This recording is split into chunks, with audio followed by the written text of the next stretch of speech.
The fall of Rome, money and empires. When we think of the fall of Rome, most of us imagine barbarians battering down the gates, Roman legions collapsing, or emperors being poisoned in palace intrigues. But an empire does not fall only because of external attacks. It weakens from within, and one of the greatest reasons for this collapse was money. Rome did not fall solely because of foreign enemies or corruption.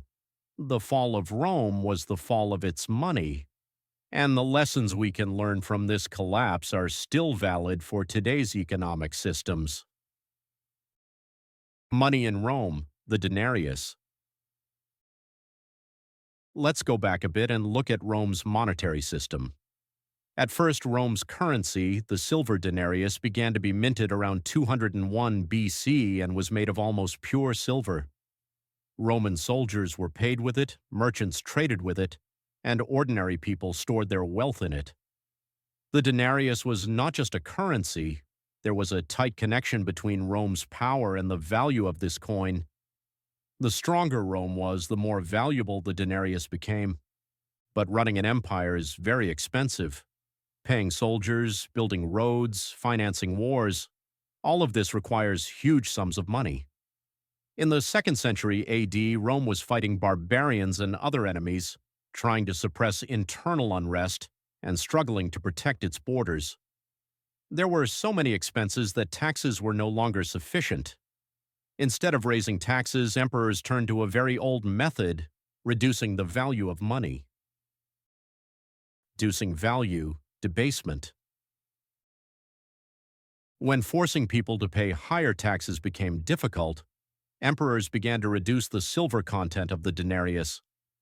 At first, during the reign of Augustus, the denarius contained nearly 95% silver.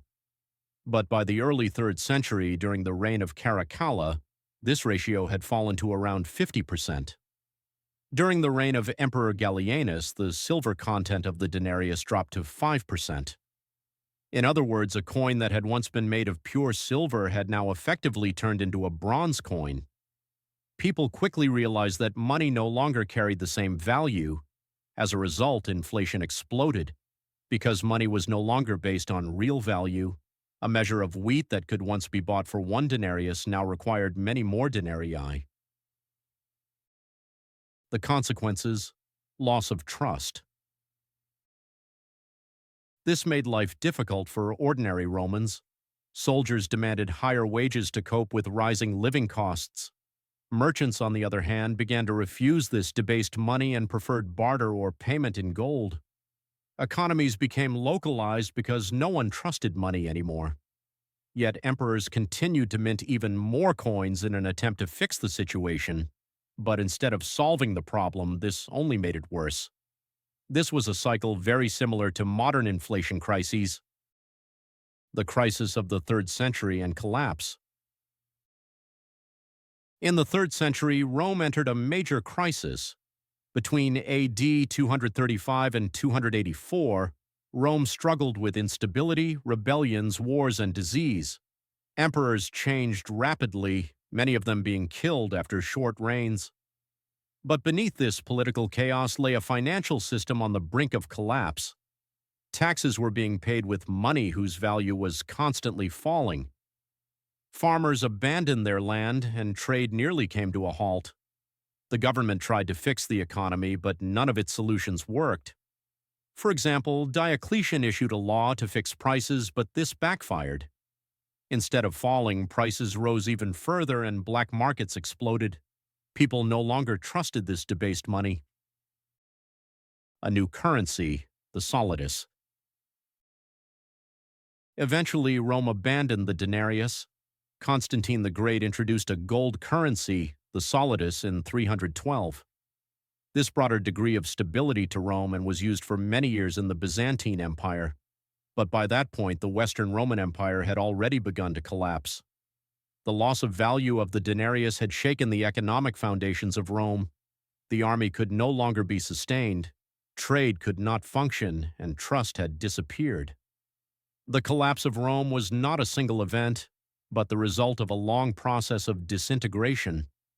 The collapse of the currency was an important part of that process.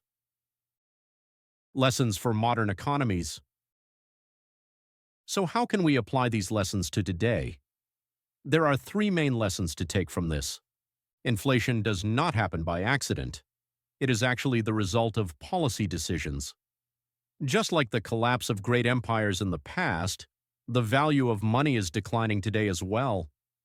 Real wealth is not measured by paper money or numbers on screens, but by things that retain their value. Land, skills, productive work. This is real wealth. Never assume stability. People in Rome never imagined that their money could one day become worthless. Those living in Germany in 1913 did not believe their money would one day turn into trash, and yet history repeated itself. The collapse of Rome was not only the collapse of money, but the collapse of trust.